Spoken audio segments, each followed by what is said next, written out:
Now, it's a lot of different strategies you can use, or people have a lot of different strategies that they use to get things off of their credit report. But the most important thing is to know is, what are you disputing? Why are you disputing it? And what kind of outcome do you want from the dispute?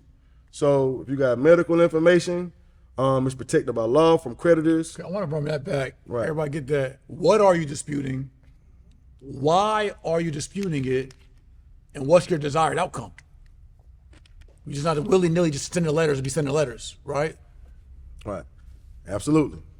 Because what that does is it just it makes the time longer for you to get your response, because they got a certain amount of time in which they have to respond to anything that you request. So if you are putting in the wrong information, asking for it to be verified, and don't know why you're even asking for it to be verified, or certain tactics that you will use, you want to know exactly what to say and why to say it. You can opt out of unsolicited credit and insurance offers by calling this number. So I hope you got your screenshot. You can also type in Google, opt out pre-screening. When you opt out of pre-screening, it stops, or it's supposed to stop, third-party people from accessing your credit report that you don't want to happen. So in other words, if you guys start getting things in the mail, that means somebody had to pull your credit report to target you. That means it's invading your privacy, because in order for them to target you, they had to feel like you would be a good candidate. So if you didn't get an authorization, then obviously somebody's doing something illegal, right? Full credit card numbers cannot be printed on receipts, and you cannot have your social security number truncated on your credit report. So let me explain something to you guys. The first credit card that you have or you ever receive is your social security number. It is by law and definition, it is a credit card because of what it do. It extends credit. We are creditors. We extend credit because we extend service, right? So when we give service, that means we're giving credit to do something, and in return, we get something back. So as the creditor, I'm giving you work, and that is my credit. Everybody get that? So we keep going. In the financial institutional plans to submit negative information to a credit reporting agency, they must notify you. So anything that gets put on your credit report, you have to be notified before it's even put in your credit report.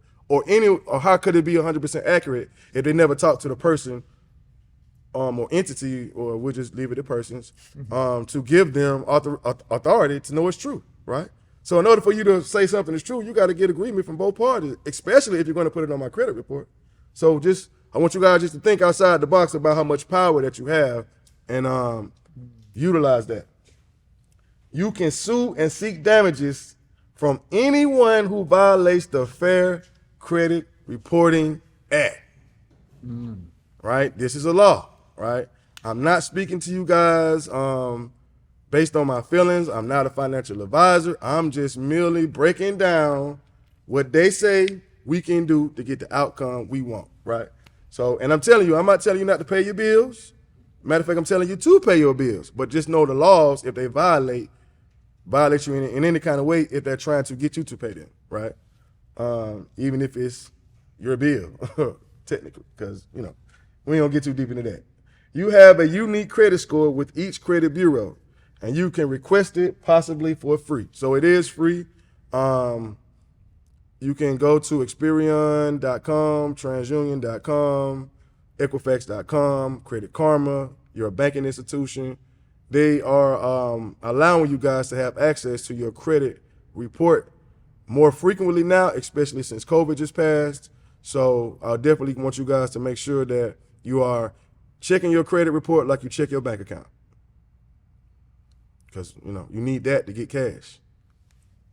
Yeah. And check your bank account like you check your Instagram. Aha. The more you check it, you'll never go broke. You check it every day when you wake up in the morning, you'll never go broke. All right, so now let's fix our credit and get paid for it.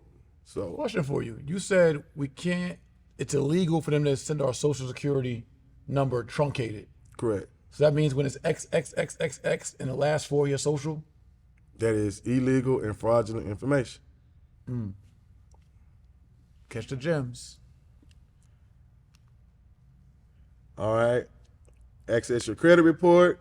Take a screenshot if you need to. Your credit score is not the biggest thing. It is your credit profile. Banks have their own internal credit scoring system.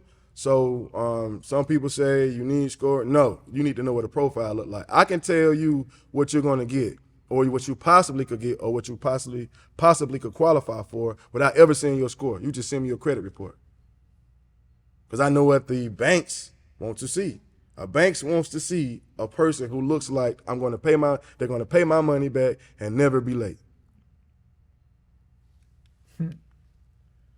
What you need to know about having good credit. Credit scores are not as important as the profile. Every bank or lender has its own internal scoring system. Credit profiles consist of the following: payment history, debt usage, age of credit accounts, type of accounts, inquiries.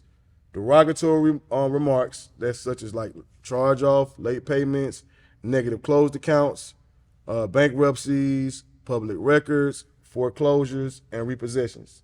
An example of that, I'm giving you guys an example. One credit card in your profile with no balance will give you a 700 credit score, but it won't buy you a house. I don't know if anybody knows that, in Instagram. Have you? So if you got one credit card in your credit profile and you pull up your report, it's going to say high 7s, high 680s. But you can't go get a Ferrari with that kind of credit score because you ain't got enough profile and everything ain't built up. Like if you haven't proven to a creditor or a bank or a lender that you can afford to pay this amount of debt, then why would I give you a debt based on your score? You know what I'm saying? I got to see your works. I got to see your efforts. I got to see, have you been able to do this over time, on time? Mm-hmm. So a lot of times, immaturely, we get excited about a 700 score. I'm in a 700 club. And, right?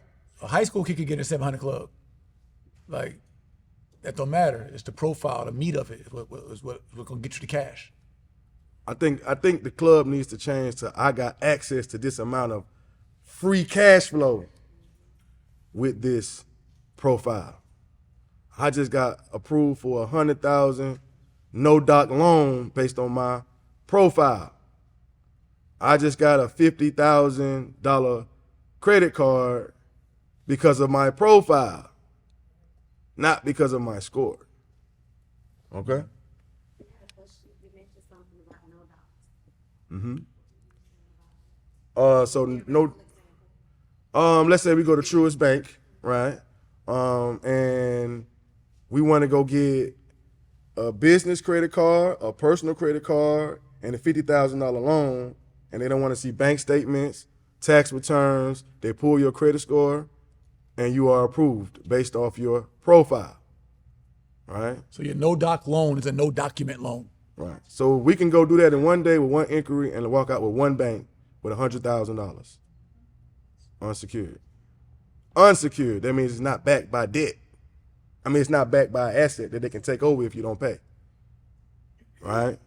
So example, right, if I got a $100,000 house, right, that I can, hey Jay, you know what? Let me think of myself. You was hitting me the other day and you were saying it's this property that was like $50K, and it was gonna take like $25,000 in rehab, and when you do that, it's gonna be double of what it was.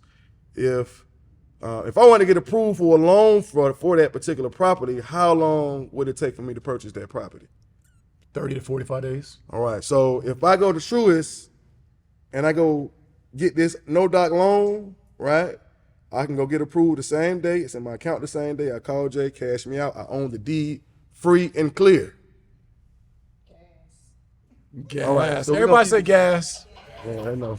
We ain't got to start. What time is it? Hold on. Somebody get the time. Hold on. I want to just slow this up real quick. What time is it? Because we talking about buying cash flow, but think about it. We take 45 days of a full document loan to get approved for a mortgage, even a hard money loan. And I'm a hard money lender. I may not ask for your bank statements and tax returns, but there's still some things I want to see about the property. I need appraisal. I need inspections. I need title. I need certain things on you.